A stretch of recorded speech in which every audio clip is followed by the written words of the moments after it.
আল্লাহর নবী সামনে অগ্রসর হয়ে দেখে একদল মানুষের হাতের মধ্যে তামার নখ, ওই নখগুলো দিয়া ওই মানুষেরা নিজেদের মুখকে ক্ষতবিক্ষত করতেছে, নিজেদের বুক এবং নিজেদের মুখকে রক্তাক্ত করতেছে, ক্ষতবিক্ষত করতেছে। আল্লাহর নবীর সাথে সাথে জিব্রাইলকে ডাক দিয়া কয়, ও জিব্রাইল রে, এই মানুষগুলো কারা? তাদের নখ এত বড় কেন? আবার দেখি তারা নিজেদের মুখকে ক্ষতবিক্ষত করতেছে, ওই নখ দিয়া নিজেদের মুখের মধ্যে খামচি দেয়, নিজেদের বুকের মধ্যে খামচি দেয়, রক্তাক্ত করে ফেলতেছে। ও জিব্রাইল, এরা কারা?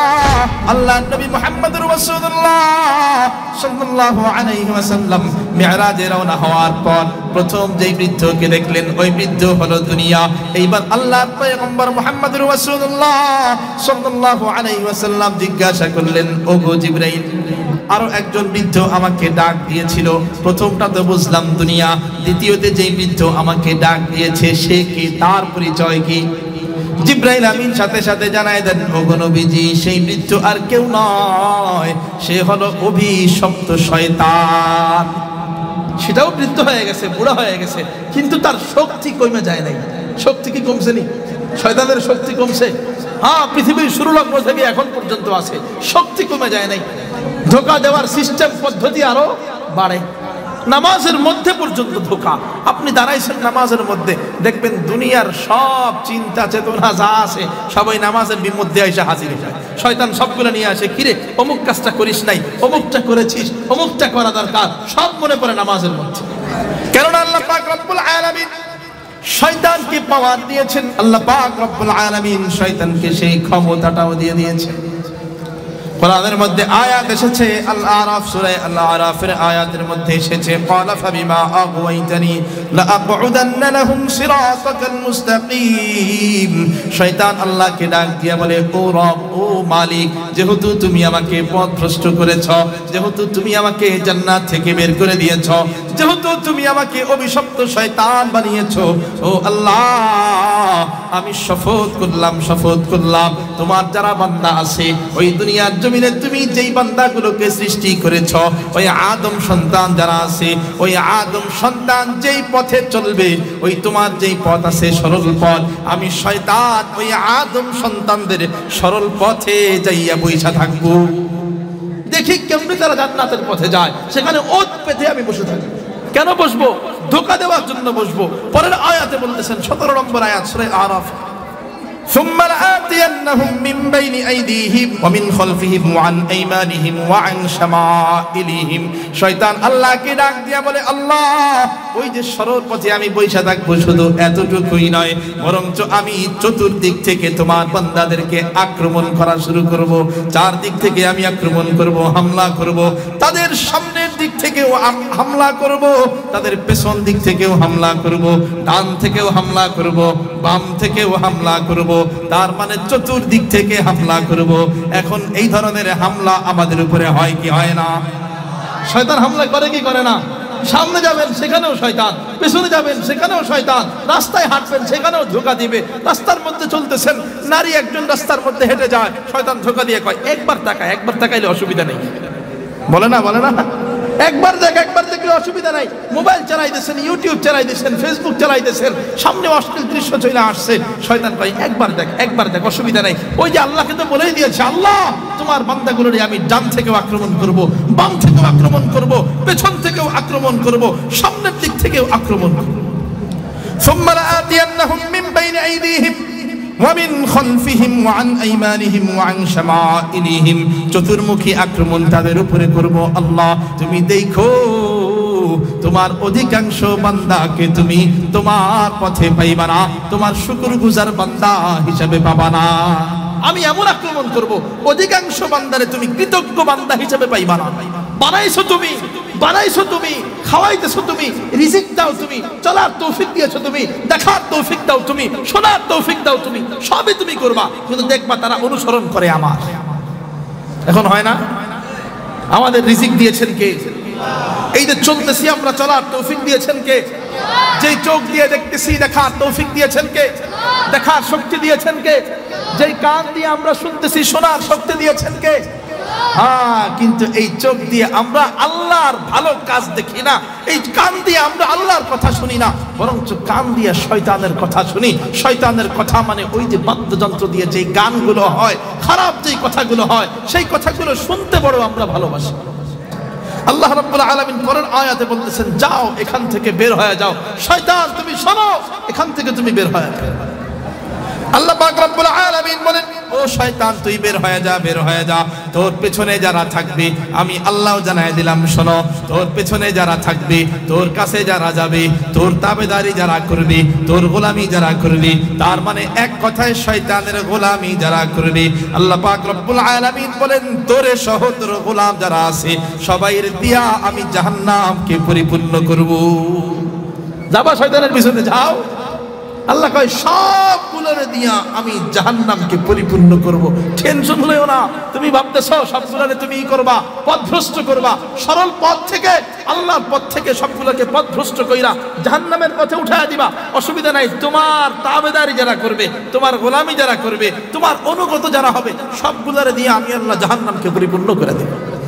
তাহলে আল্লাহর নবী প্রথম একজন বৃদ্ধকে দেখলেন, সেই বৃদ্ধকে মনে আছে? জোরে বলেন, সেই বৃদ্ধকে। দ্বিতীয় যে বৃদ্ধকে দেখলেন সেই বৃদ্ধকে, জোরে কোন কে? মনে আছে তো? মাশাআল্লাহ, দেখা যায়, হ্যাঁ মনে আছে। এখন এই দুইজন বৃদ্ধ যখন ডাক দিয়েছেন, জিবরাইল আমিন তখন বললেন নবী কথা বললেন না, তার মানে বুঝায় দিলেন আপনি তো কথা বলবেন না। এটাই উম্মতের জন্য শিক্ষা। উম্মত যেন দুনিয়ার ডাকে সাড়া না দেয়, উম্মত যেন শয়তানের ডাকে সাড়া না, উম্মত যেন শয়তানের ডাকে সাড়া না দেয়। এটাই হলো মিরাজ থেকে শিক্ষা। যখন দুনিয়া ডাকবে, দুনিয়া বিভিন্ন ভাবে ডাকবে।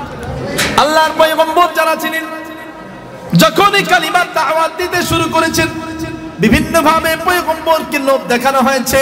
আল্লাহ নবীজি মুহাম্মদুর রাসূলুল্লাহ সাল্লাল্লাহু আলাইহি ওয়াসাল্লামকে অফার দেওয়া হয়েছে, লোভনীয় অফার। ও মুহাম্মদ, তুমি তোমার এক রবের দাওয়াত বন্ধ করে দাও। তুমি যদি এক রবের দাওয়াতকে বন্ধ করে দাও, তুমি যা চাও তোমাকে তা দেওয়া হবে। তুমি যদি বলো আমার স্বর্ণের দরকার, তোমাকে স্বর্ণ দেওয়া হবে। তুমি যদি বলো সম্পদের দরকার, সম্পদ দেওয়া হবে।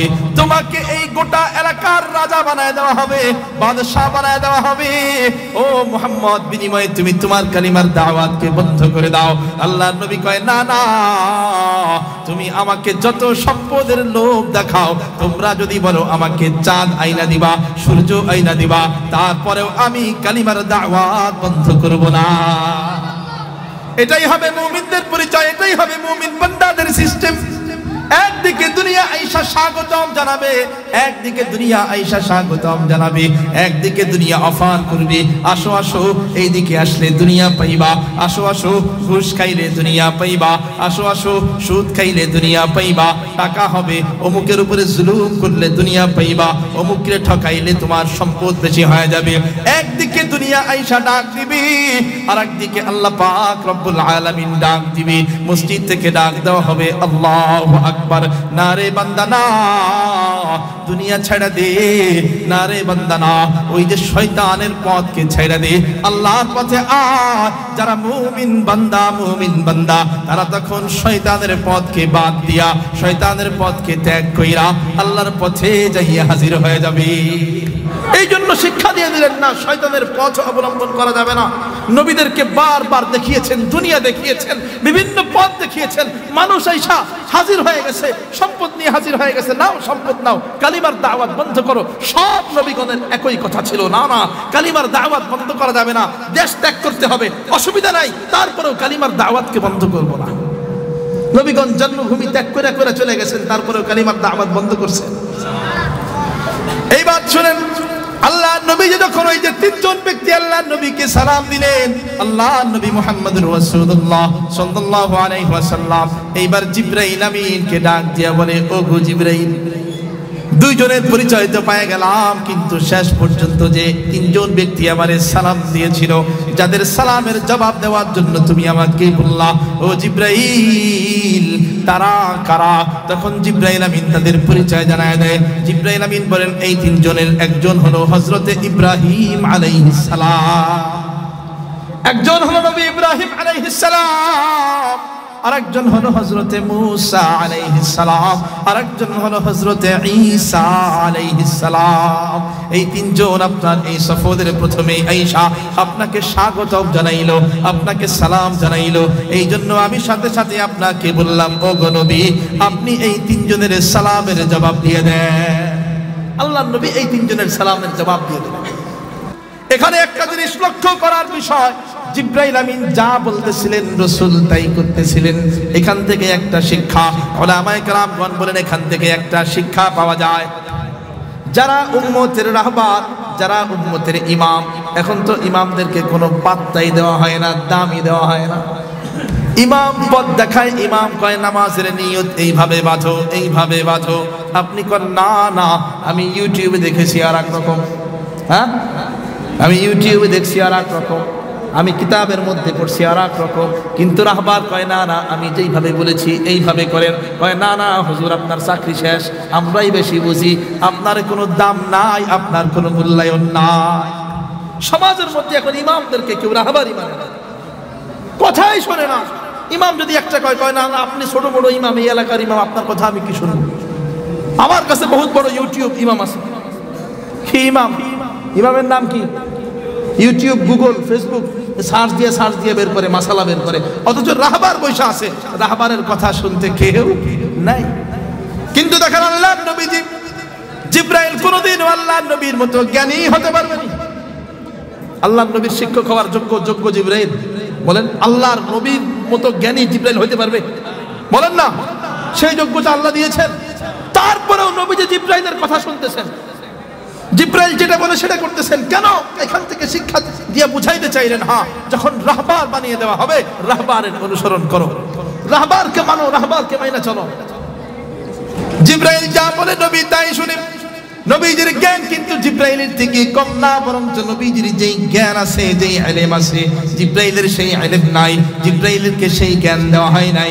তারপরেও যেহেতু এখানে জিবরাইল রাহবার, এখানে যেহেতু জিবরাইল পথ দেখাইতেছেন, জিবরাইল যেহেতু আল্লাহর নবীকে নিয়ে যাইতেছেন রাহবার, এই জন্য রাহবারের অনুসরণ করতেছেন। আল্লাহর নবী এর থেকে শিক্ষা দিয়ে দিলেন, ও দুনিয়ার উম্মতের দল, তোমরা যখন রাহবার পাওয়া যাবা, তখন সব বাদ, ওই রাহবার যেই কথা বলবে, রাহবার যেই পথ দেখাবে, সেই পথ যদি আল্লাহর পথ হয়, তাহলে সেই পথ তোমরা নির্দ্বিধায় অনুসরণ করবা।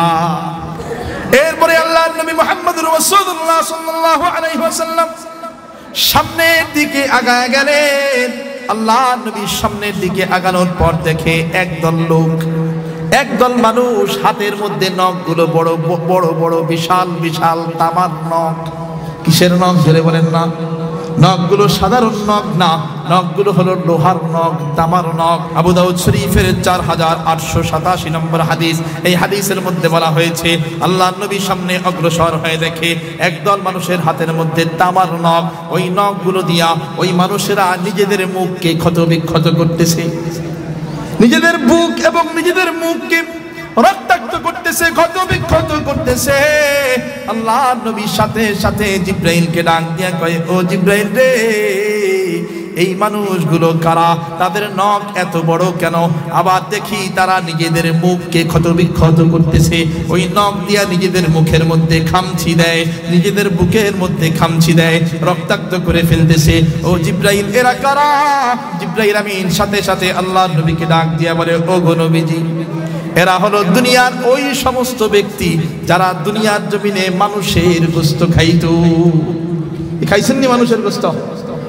হ্যাঁ, খাইছেন কখনো? এরা মানুষের গোশত খাওয়ালো, নিজের ভাইয়ের গোশত খাওয়ালো, মরা ভাইয়ের গোশত খাওয়ালো। খাইছেন কখনো?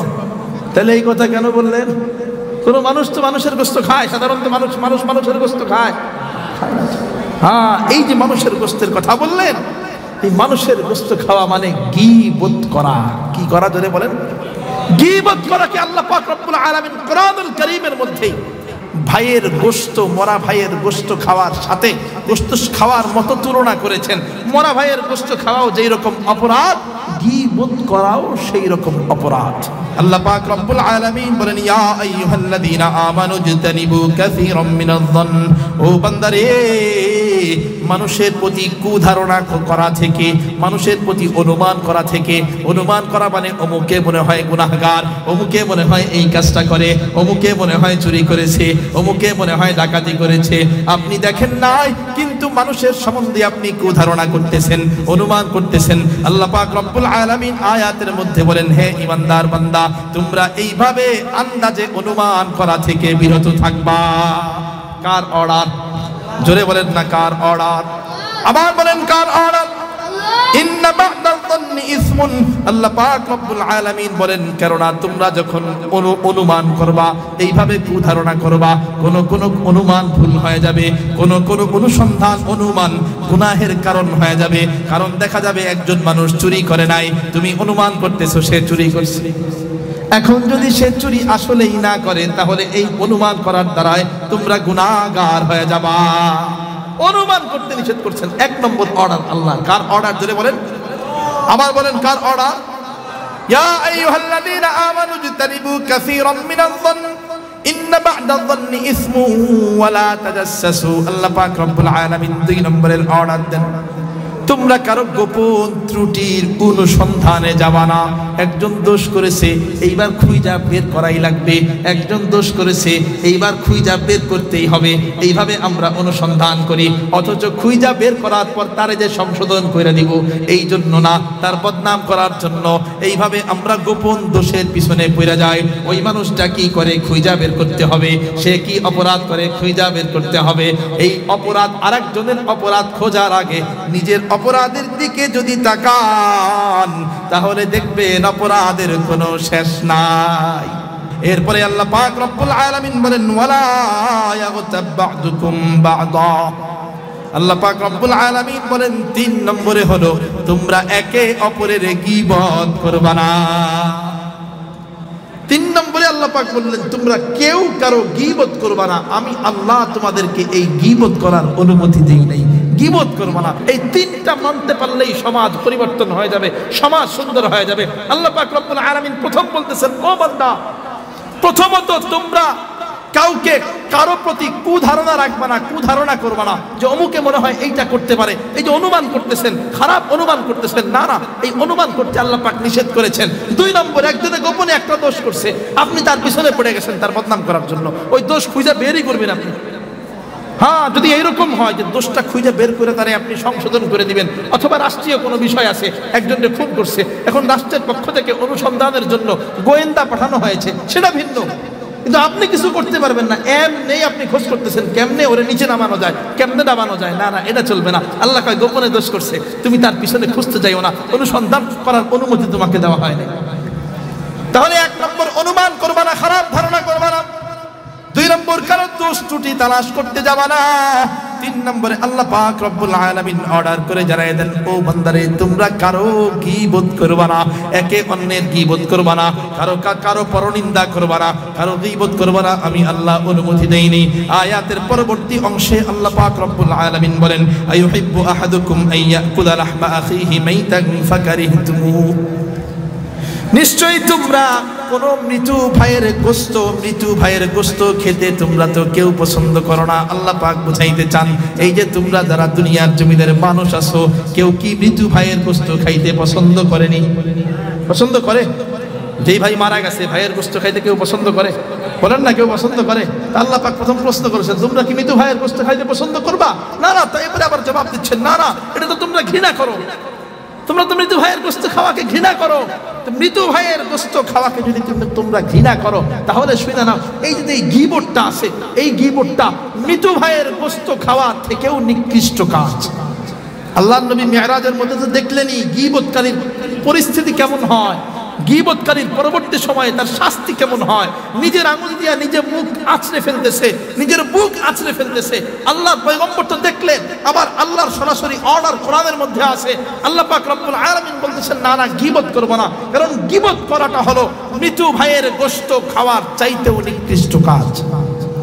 এখন তোমরা তো মৃত্যু ভাইয়ের গোশত খাইতে অপছন্দ করো, তাহলে গীবত কেন এত পছন্দ, কেন এত মানুষের নামে বদনাম করতে ভালো লাগে? এখন তো একটা ট্রেন্ড হয়ে গেছে, অভ্যাস হয়ে গেছে। নিজেরে একটু উঠাইতে চাইলে, হ্যাঁ আমি ওইটা পারি, কিন্তু যে অমুক যে কি করলো জিন্দগিতে আসলে কিছু করতে পারে নাই, অমুক এইটা করছে, তার এই দোষ, তার এই দোষ, তার এই দোষ, নিজেরে ভালো বানানোর জন্য আরেকজনের বদনাম করি। আছে না নাই? জোরে কন্যা। নিজেকে ভালো বানানোর জন্য আরেকজনের বদনাম করি। আল্লাহ পাক রব্বুল আলামিন বলতেছেন, হ্যাঁ যদি এরকম হয়ে যায়, আগে যদি এরকম হয়ে যায়, আল্লাহ পাক রব্বুল আলামিন আয়াতের পরবর্তী অংশে বলতেছেন, ওয়াত্তাকুল্লাহ, আল্লাহকে ভয় করো বান্দা। আগে করে ফেলাইছো, হয়তোবা জানতা না, আগে করে ফেলাইছো, হয়তোবা কোনো বয়ানে শুনো নাই, আগে করে ফেলাইছো। তার মানে কারো সম্পর্কে তুমি কুধারণা করে ফেলেছো, অথবা কারো দোষ ত্রুটি তালাশ করার জন্য অনুসন্ধান করেছো, মানুষটারে নিচে নামানোর জন্য তার দোষ খোঁজ করেছো, অথবা কারো গীবত করে ফেলেছো। ও বান্দা, আগে করে ফেলেছো, হয়তোবা তুমি জানতা না, মনের অজান্তেই করে ফেলেছো, শয়তানের ধোঁকাতেই করে ফেলেছো। আল্লাহ পাক রব্বুল আলামিন বলেন, ওয়াত্তাকুল্লাহ, এইবার তুমি আল্লাহকে ভয় করো, আল্লাহকে ভয় করো। ইন্নাল্লাহা তাওয়াবুর রহিম, সাথে সাথে তুমি তওবা করো। যে গুনাহ করেছো, গুনার জন্য তওবা করো। আরেকজনের সম্বন্ধে তুমি খারাপ ধারণা করেছো, তার কাছে মাফ চাইয়া নাও, তার কাছেও ক্ষমা চাও, আল্লাহর কাছেও ক্ষমা চাও। আরেকজনের দোষ ত্রুটি খোঁজ করেছো, তার কাছেও ক্ষমা চাও, আল্লাহর কাছে ক্ষমা চাও। আরেক ভাইয়ের গীবত করে ফেলেছো, পরনিন্দা করে ফেলেছো, ওই ভাইয়ের কাছেও ক্ষমা চাও, আল্লাহর কাছেও ক্ষমা চাও। নিশ্চয় আল্লাহর কাছে ক্ষমা চাইলে আল্লাহ তোমার তওবা কবুল করে নেবে।